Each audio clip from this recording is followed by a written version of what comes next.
یہ مکی صورت ہے۔ الفرقان کا مطلب ہے حق اور باطل میں فرق کرنے والی چیز، یعنی قرآن۔ اس میں قرآن کی سچائی، رسول کی رسالت اور انسان کی ذمہ داریوں پر زور دیا گیا ہے۔ محمد اسد صاحب نے اپنی کتاب دا میسج آف دا قرآن میں اسے حق و باطل میں فرق کرنے والے معیار کا نام دیا ہے۔ اسد صاحب کا ترجمہ اور تفسیر بہت عقلی، واضح اور جدید زبان میں ہے۔ وہ لفظوں کے گہرے معنی کو سمجھاتے ہیں اور مشرکین کے اعتراضات کا جواب دیتے ہیں۔ اس میں مشرکین مکہ کے اعتراضات کا جواب دیا گیا ہے، جیسے قرآن کیوں انسان پر نازل ہوا، نبی صلی اللہ علیہ وآلہ وسلم کیوں عام انسان ہیں، معجزات کیوں نہیں دکھائے جاتے، قیامت اور آخرت کی حقیقت کیا ہے۔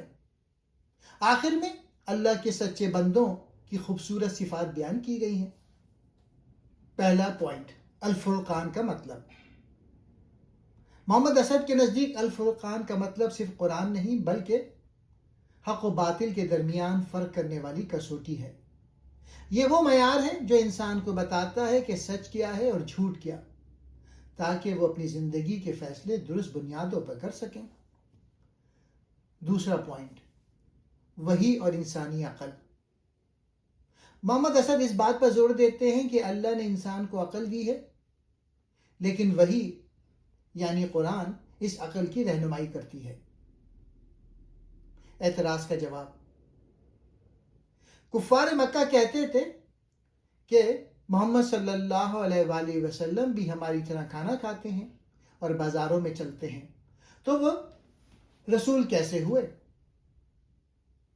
محمد اسد کہتے ہیں کہ اللہ نے جان بوجھ کر انسانوں کو رسول بنا کے بھیجا تاکہ وہ ہمارے لیے ایک جیتی جاگتی مثال بن سکیں۔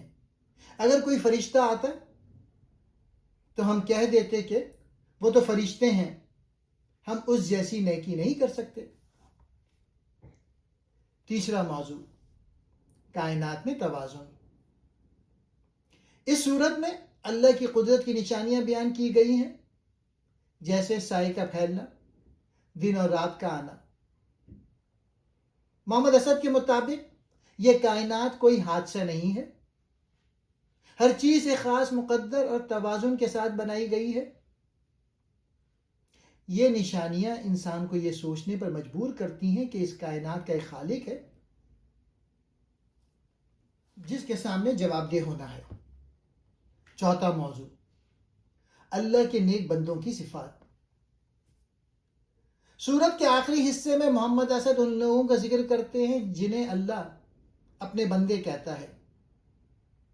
ان کی چند نمایاں خصوصیات یہ ہیں: عاجزی، وہ زمین پر غرور کے ساتھ نہیں بلکہ وقار کے ساتھ چلتے ہیں۔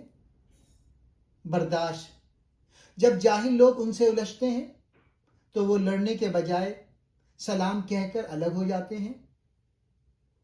اعتدال پسندی، وہ نہ تو کنجوسی کرتے ہیں اور نہ ہی فضول خرچی بلکہ میانہ روی اختیار کرتے ہیں۔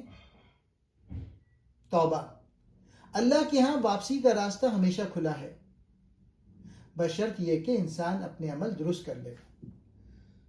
محمد اسد کے مطابق یہ سورہ ہمیں پیغام دیتی ہے کہ سچی کامیابی صرف مال یا طاقت میں نہیں بلکہ اس کسوٹی یعنی قرآن کو اپنانے میں ہے، جو ہمیں اخلاقی طور پہ ایک بہتر انسان بناتی ہے۔